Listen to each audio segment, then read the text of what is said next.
The room was brighter than any place I'd ever stood in. White walls, glass panels, and the proud glare of the American flag framed the stage behind me. Rows of dignitaries and scientists in polished suits filled the seats, whispering in hushed tones. A voice echoed from the podium. "Please welcome the man behind the propulsion system upgrade for Project Artemis, Noah Carter." Applause filled the auditorium, but I barely heard it. My heart pounded harder than a diesel engine in overdrive. I stood up, straightened the borrowed suit I'd worn only once before, and walked toward the stage. As I stepped up, I caught a glimpse of my calloused hands. The same hands that had pulled engines from rusted trucks, that had scraped knuckles in 1,000 garages. Now those hands were being honored by NASA. But as I stood behind the podium, a strange silence fell over me. Not in the room, but in my chest. Because in that moment, I wasn't just Noah Carter, the engineer or the innovator. I was still the boy from Dayton, Ohio. Still the grease-covered kid whose own father said he'd never amount to more than a wrench monkey. Still the kid whose brother laughed when I said I wanted to build machines that could fly. I looked out over the crowd, scientists, generals, tech giants, and I thought to myself, if only they knew where this story began. So before I tell you how I ended up here, let me take you back to the real beginning, to the smell of burnt oil, the sound of failing engines, and a small garage off Route 23, to the place where people fixed cars, but broke dreams, to the moment my life really began. Cue flashback. Our family garage sat at the edge of a cracked highway, nestled between a rundown diner and an empty gas station. The town was the kind of place where nothing ever changed. Same trucks, same dust, same people with the same dreams they never chased. My name is Noah Carter, and for most of my life, I was just the boy behind the grease-stained counter of Carter's Auto Repair, the shop my father built with his bare hands and stricter rules. College is for fools drowning in debt, Dad used to say. You got everything you need right here, tools, trade, and a roof. His name was Thomas Carter, a man of grit and grind, built like a workbench. He believed in sweat, not science.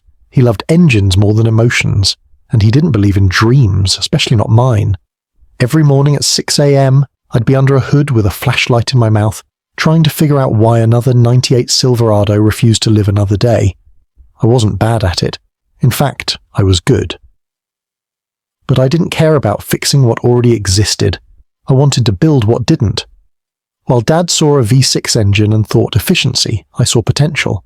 I saw turbines, cooling systems, energy transfers. I saw space.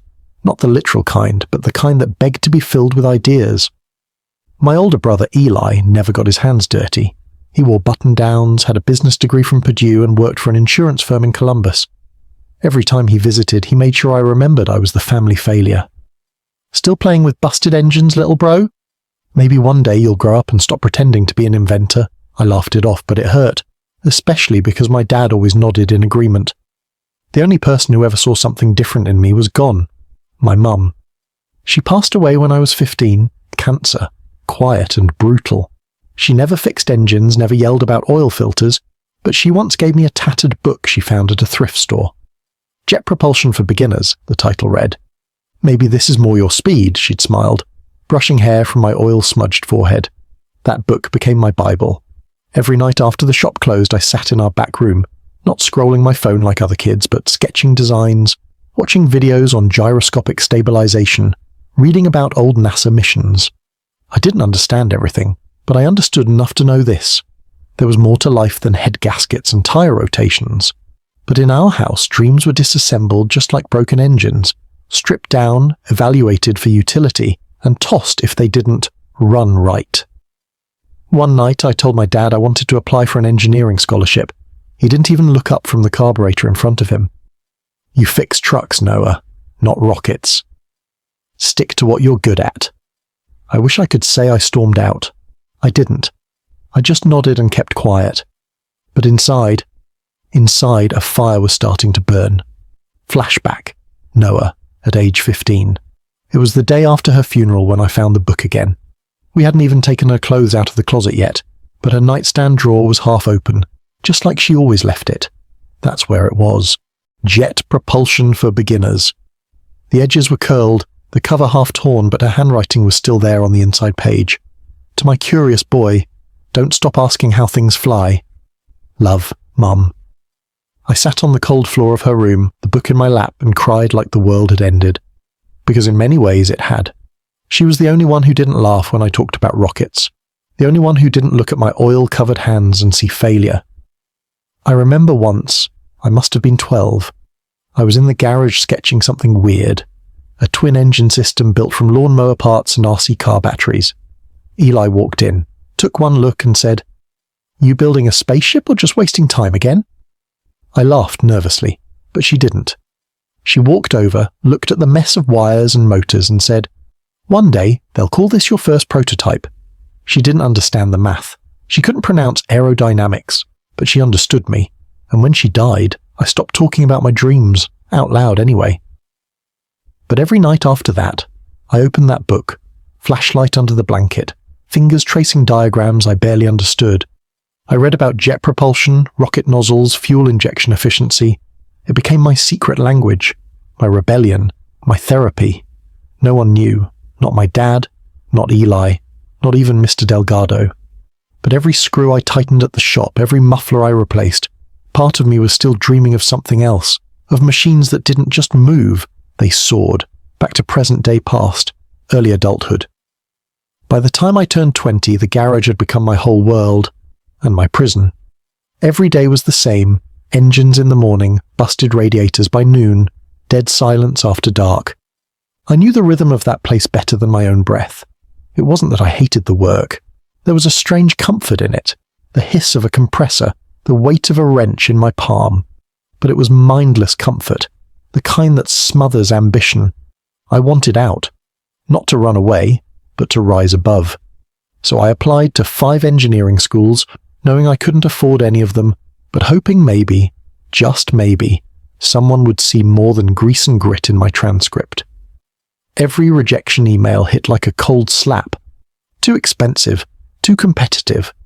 No prior lab experience. Of course I had no lab experience. I was rebuilding engines with junkyard parts, not fancy circuit boards. So I tried another path. I applied for a junior tech internship at a local aviation company, wrote a heartfelt cover letter, attached a photo of a hybrid fan system I built from scrap metal. Weeks passed. No reply. Then finally, one short email. "Thank you for your interest, Mr. Carter. Unfortunately, we're pursuing candidates with formal academic backgrounds. Best of luck." Formal background, huh? I had grease under my nails and a fuel injection diagram sketched into the back of my notebook. But that wasn't enough. Not without a degree. Back at the garage, my father barely looked up as I walked in. "Check the Ford on Bay 2, he muttered. And that was that. I was invisible again. That night I sat on the shop's concrete floor, back against the toolbox, staring at the rusted ceiling fan spinning above me. My dream felt like a bad joke.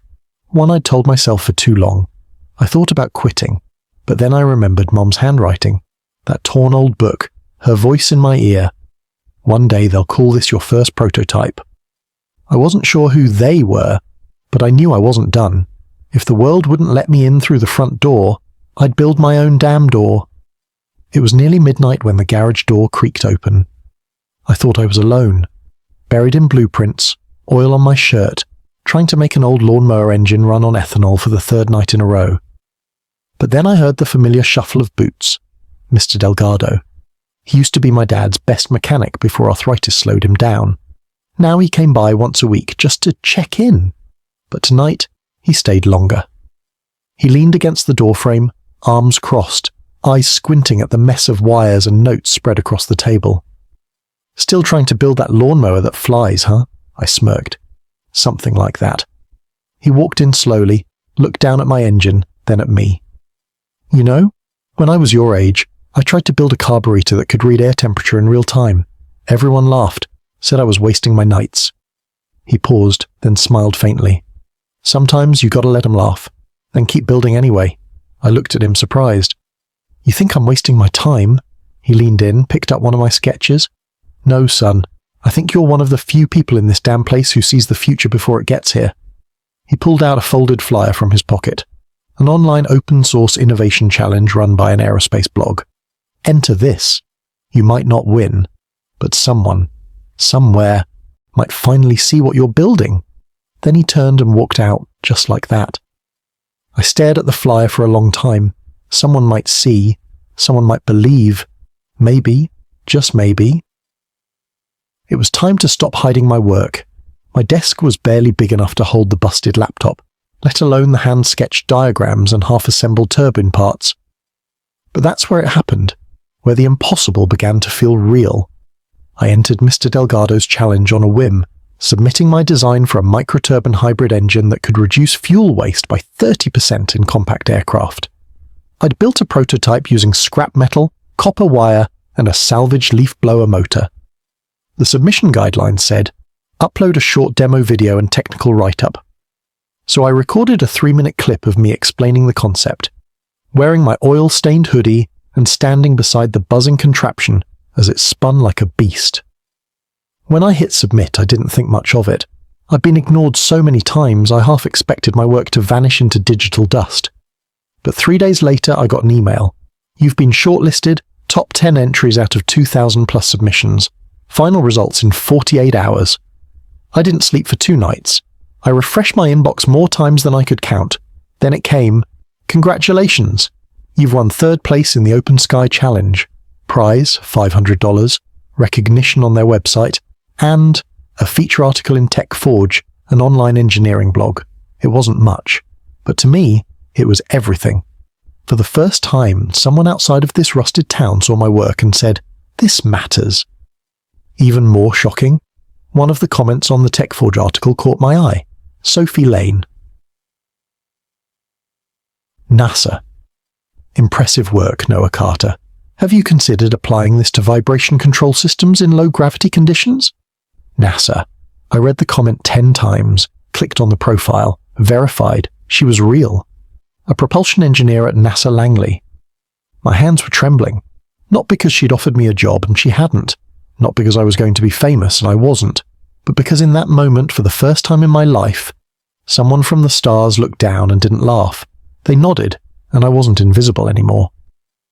I printed the article from TechForge and highlighted Sophie Lane's comment like it was a golden ticket. I even framed the certificate they emailed me, nothing fancy, just a PDF that read 3rd place, Open Sky Innovation Challenge. But to me, it felt like I'd climbed Everest. That night, I walked into the house with a strange feeling in my chest. Hope. My father was sitting in his recliner watching a rerun of a 70s western. Eli was visiting for the weekend, sipping bourbon and checking emails on his phone. "Hey," I said, clearing my throat. "I have something to show you." I handed the article to Dad. He squinted, didn't bother putting on his glasses. "What is this?" "I built a microturbine. It placed in a national engineering challenge," I said, trying to sound casual. Someone from NASA commented on it. He blinked once, twice, then shrugged. "Is that going to pay the bills?" "Dad, this could be a stepping stone. Someone from NASA's not going to hire a grease monkey without a degree, and definitely not from some online blog." He tossed the paper onto the coffee table like it was junk mail. Eli chuckled from across the room. "Still chasing that space fantasy, huh? You won 3rd place on the internet and think you're Elon Musk now?" My mouth was dry. I opened it to speak, but nothing came out. "Look," Eli said, "you're good with your hands, Noah. But this? It's a distraction. You're wasting your time. Come work with me, real job, real money. It's not glamorous, but it's smart." I wanted to scream, but I didn't. I just picked up the paper, folded it carefully and put it back in my bag. "Thanks anyway," I said softly.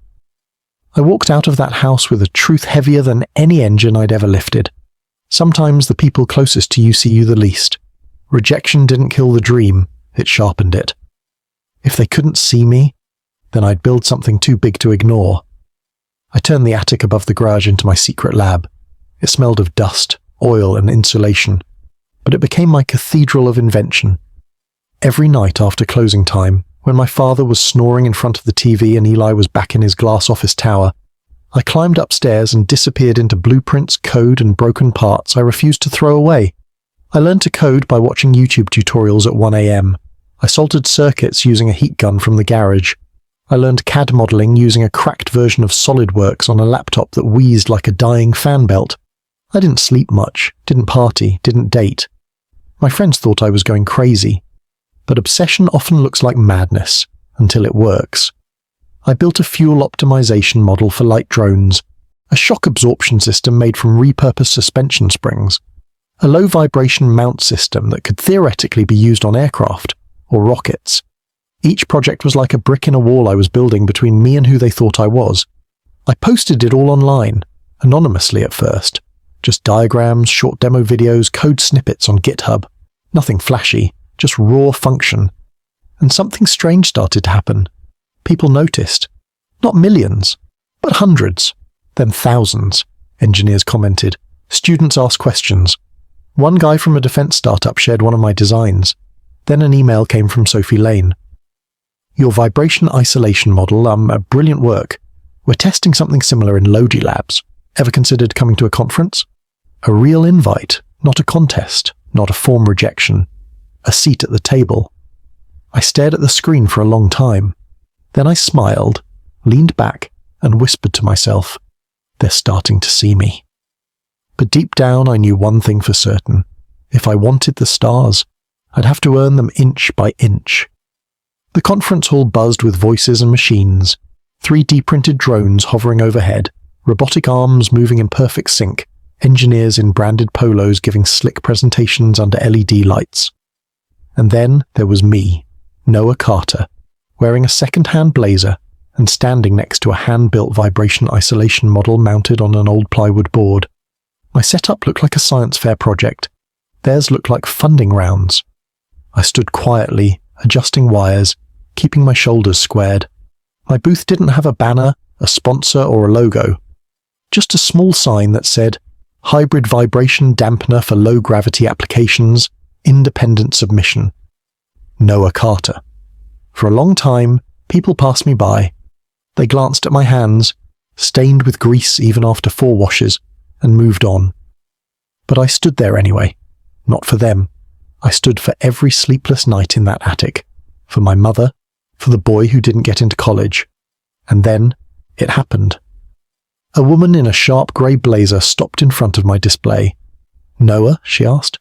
I froze. Yes. She smiled, extended a hand. Sophie Lane, NASA Langley. I've been waiting to see this in person. She studied the model, leaned in, asked questions no one else had. Smart questions. The kind that told me she understood. You built this yourself? She asked. Every piece, I said. Mostly from scrap. She nodded slowly. You know we've spent millions trying to solve this exact stabilization issue, and you got this far in your garage. Before I could answer, another voice chimed in behind her. Deep. Commanding. That true? I turned. A tall man in uniform stood beside Sophie. Colonel Jennings, US Air Force/NASA liaison. He studied me, really looked. Then at my machine. Mind giving me a demo? My throat was dry, but I nodded, hit the switch. The hum of the turbine began, and the platform remained perfectly still. No shake, no rattle, just smooth isolation. When I looked up again, Jennings was smiling. You ever think of consulting for us? I couldn't speak, just nodded. In that moment, surrounded by people who'd spent decades in the sky, I realized something. I didn't just belong in the room, I'd earned my place. It had been 17 days since the conference, and I still hadn't heard anything. No emails, no calls, nothing from Sophie, nothing from Colonel Jennings. A small, cynical voice in my head kept whispering, they were just being polite, you're still just a mechanic. I went back to work. Oil changes, brake pads, exhaust leaks. But something had changed. I wasn't just fixing engines anymore. I was building in the background, fine-tuning that vibration model, updating it based on feedback Sophie had given me, hoping. Then, on a Tuesday morning, while I was under a Dodge Ram replacing a corroded fuel line, my phone buzzed in my back pocket. Unknown number, Virginia area code. I wiped my hands on a rag and answered. Noah Carter speaking. A pause, then, Mr. Carter, this is Natalie Rhodes from NASA's Advanced Systems Office. I'm calling on behalf of Colonel Jennings and Sophie Lane. I stood up so fast I smacked my head on the undercarriage. Yes. Hi. We'd like to formally invite you to participate in a consulting roundtable next month at Langley Research Center. Your dampening model is being reviewed for integration into our Artemis support modules. I blinked. My ears were ringing, and not from the bump on my head. I'd be honored, I managed to say. She smiled through the phone. We've also been informed you don't hold a formal degree. That's not an issue for this project. Colonel Jennings said, and I quote, "We're not hiring resumes, we're hiring results." I sat down on the floor of the garage, filthy, stunned, grinning like a fool. After I hung up, I just stared at the concrete for a long time. Oil stains beneath me, opportunity above me. I didn't tell my father, or Eli, not yet. That night I stood on the roof of the garage, the same roof I used to sneak up on as a kid, pretending to touch the stars, and looked up. The sky didn't feel so far anymore. 3 weeks after that first call, the follow-up came. I'd just finished tightening the bolts on an alternator when my phone buzzed again. Same Virginia number. This time, I didn't hesitate. "Mr. Carter," said a familiar voice, Colonel Jennings himself. "You've officially been added to the Artemis Systems Consulting Board. Your dampening model is moving into prototype phase. We'll fly you out to Langley next month." I stood in stunned silence, still holding a wrench in my hand, still in coveralls, still smelling like diesel and dust. I managed to speak. I'm not sure what to say." "Start with yes, sir," he chuckled. "You earned this, son. Not many people in this country can say their design might stabilize a lunar lander." His words hit me harder than I expected, not just because of what he said, but because of who never had. "Thank you, sir. I won't let you down." After we hung up, I sat at the edge of my bed. Quiet. No music. No celebration. Just me. And for the first time in years, I let myself feel it. Fully. Deeply. The ache of every rejection. The silence of every dinner table. The sting of every time Eli laughed or Dad looked away. The echo of my mum's voice reading through a crumpled book on jet propulsion. "One day, they'll call this your first prototype." I looked around at the walls of my little attic room. They weren't plastered in degrees or diplomas, just blueprints, grease stains, and dreams. I closed my eyes and whispered to myself, "You did it, Noah. You really did it." The room was filled with quiet applause as Colonel Jennings handed me a silver plaque engraved with 6 simple words: "For contributions to Project Artemis Stability Systems, Noah Carter, Civilian Consultant." I shook his hand, cameras flashed, scientists nodded in approval, and just like that, it was official. A kid from a back alley garage in Dayton had his name attached to a NASA mission. Sophie stood nearby, smiling. "Told you," she said. "You're not just some backyard mechanic." I tried to thank her, but the words came out clumsy. She just patted my shoulder. That night, an article ran on a national engineering site, "Self-taught mechanic designs key component for Artemis lunar program." And there I was, standing beside my prototype, half smiling, wearing that same old blazer. I didn't send the article to anyone, but it turns out I didn't need to. The next morning, my phone lit up with a number I knew too well. Dad. I stared at the screen for a long time before answering. "Hey." A long pause on the other end, then, "Saw you on the news," he muttered. "Didn't know you'd made it that far." I didn't respond. "I thought all this rocket stuff was a phase. Guess I was wrong." Another pause. "Your mum, she'd be real proud of you, Noah." It wasn't an apology, not really. But for my father, it was the closest thing to an "I'm sorry" I'd ever get. Later that week, I walked into the garage to grab some of my old tools. Dad was at his desk. On the wall behind him, where the calendar used to hang, was the TechForge article, framed. He didn't say anything. He didn't need to. We weren't healed. Not yet. Maybe never completely. But for the first time, he saw me. Not just the boy with oil on his face, but the man who reached the stars. The sky was turning gold when I pulled up to the garage in my old truck. The same one I'd rebuilt twice since high school. The Carter's Auto Repair sign still hung crooked over the entrance. The same oil stains dotted the driveway. The same wind chimes made from broken wrenches clinked lazily in the breeze. I parked, stepped out, and just stood there for a moment, watching it. The place where I'd spent years chasing the wrong kind of approval. The place I thought I had to escape from to become something.